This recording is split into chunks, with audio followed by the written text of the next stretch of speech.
On Japan's eastern shores, where thousands of people once lived, there are now only neat piles of rubble. And an eerie silence to mark the tsunami that so devastated a nation. But it's not long before that silence is shattered, signalling there's another disaster looming. What's it saying, Frank? There's nothing like we've had before. We're heading for ground zero of Japan's nuclear crisis, the meltdown of Fukushima power plant. Okay, stop there.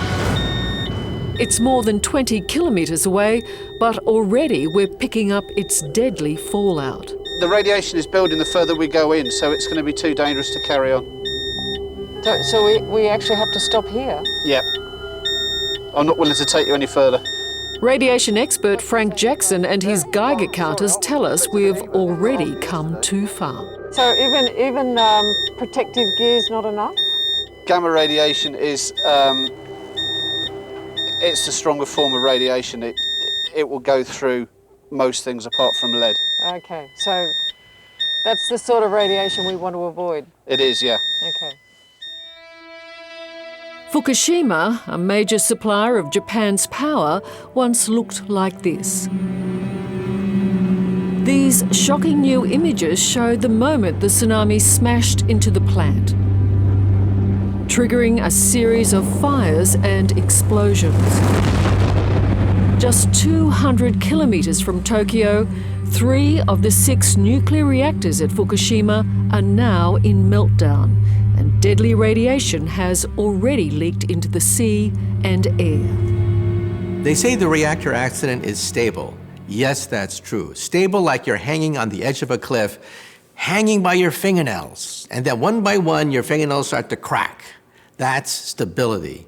In other words, it's a race against time. If you thought nuclear disaster had been averted in Japan, then meet physicist Michio Kaku. If you've been exposed to cesium-137 because you're an atomic worker, even after you're long dead and buried, your gravesite will be radioactive. Your great-grandkids can come with Geiger counters and see that great-granddaddy still has radiation in his gravesite. Are you serious? I'm serious. The death and destruction, the displacement of so many families has been quite shocking. And now, nuclear contamination just adds another layer to what is already an unspeakable tragedy. These were obviously people's homes, but with the nuclear power plant just 20 kilometres that way, any decision to come back, rebuild, could well be out of their hands. More than 135,000 people have been forced to evacuate. The streets in towns and villages are now mostly deserted, and locals have been told their food and water may be contaminated. Should we test these? Same as an X-ray then, according to this. Okay. So every time you have a cabbage, you have an X-ray? Yeah.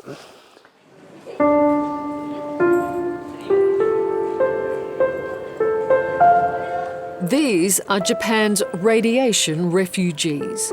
Thousands who are now living in cardboard shelters, sleeping on the floors of public buildings with few possessions and little privacy, and facing a future that doesn't seem to offer much more. When you look at this, I mean, I do feel like I'm looking through someone's window. People have gone to a lot of effort, haven't they, to try and make a cardboard box home. Into their home. Yeah, I'm really surprised. Some of the photographs and even the windows all drawn and bookshelves all built up and everything. Many Japanese people like Chia Matsumoto fear their country will never fully recover. Do you think you'll ever be able to take food, water, the air you breathe for granted again? Knowingly, no, I don't think so. I just have to believe that that's safe to eat or drink. But somewhere in my mind, I'm sure I know, and I always suspect or I always doubt, I have to ask myself, is this okay? Or if I do this, is it going to show in my health in a few years' time? I already do. These are guinea pigs in some sense, human guinea pigs, to see exactly how radiation disperses in the environment and then exactly how it's incorporated into people's bodies, into children. And as the years and decades go by, we will see an increase in cancer. To get some idea of what that means for the people of Fukushima, we've journeyed to the only other place on Earth that has seen such a disaster, Chernobyl.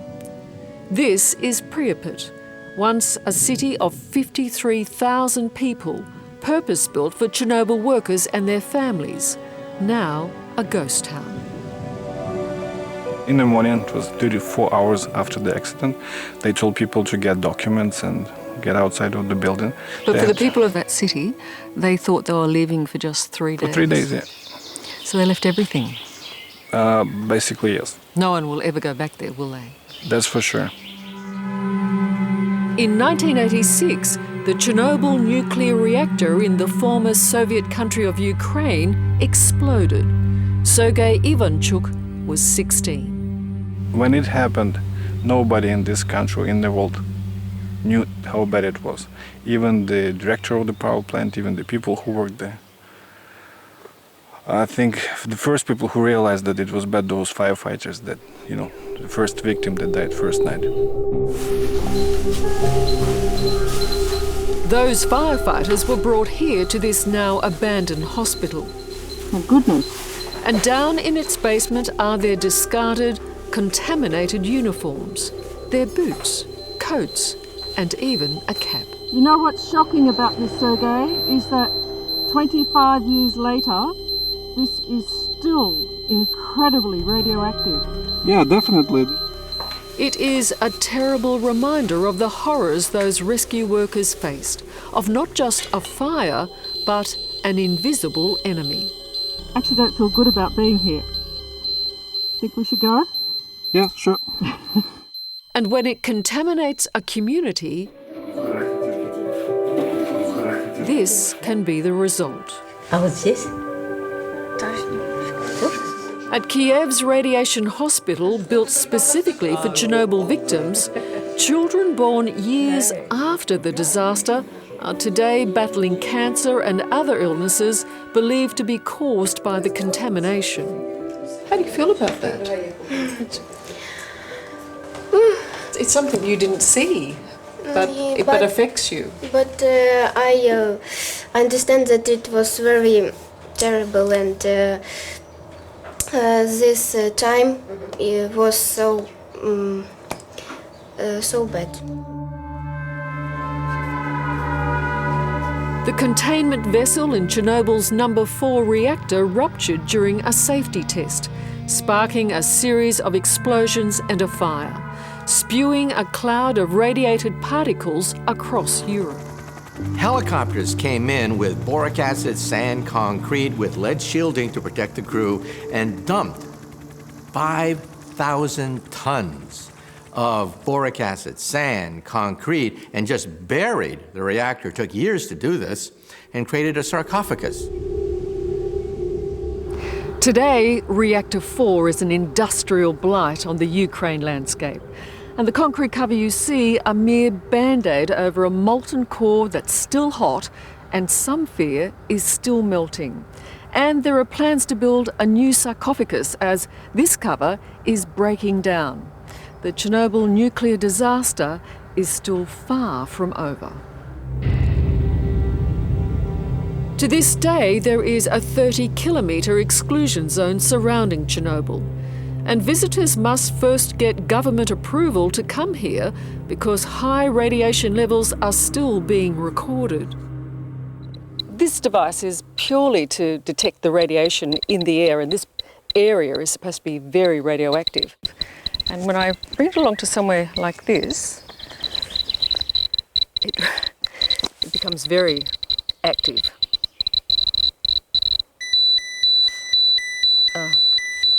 Mask on. Everyone who comes here must be tested for contamination because radiation is in the air and in the soil Clear. and in the food. How many people are being affected still to this day around Chernobyl? I think it's since 1996 over 5 million people. Scientist Irina Lebunska has been testing food from areas affected by Chernobyl. One of the things I feel I should know now is where a nuclear reactor is in any country, because it may affect me, even if I don't live in that country. Yes, because as you know, Chernobyl fallout was over the world. Still now in England we have some pastures which are not used for grazing of animals, because they still have contaminated with cesium from Chernobyl. All of us have a piece of Chernobyl in our bodies. Realize that we could take Geiger counters, scintillation counters, and actually see that radiation from Chernobyl has been incorporated into our flesh and tissue. And that will be the same with Fukushima. That's right. In fact, the whole world will be exposed to the radiation from Fukushima. It means that the radiation went over the Pacific Ocean, sailed over the United States, and it is now circulating around the entire Earth. So we're already getting it. We are already getting radiation from Fukushima.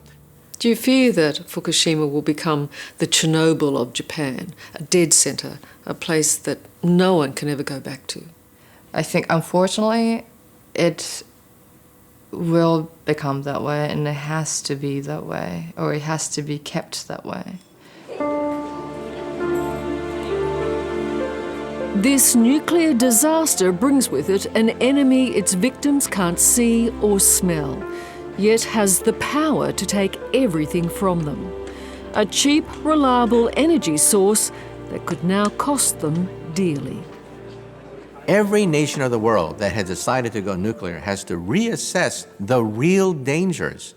What's going to happen over a 100-year, 500-year time frame? These things do happen. They don't happen often, but when they do happen, it could wipe out the economy of a whole nation.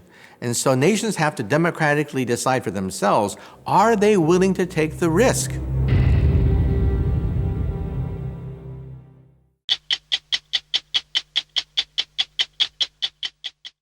Hello, I'm Liz Hayes. Thanks for watching.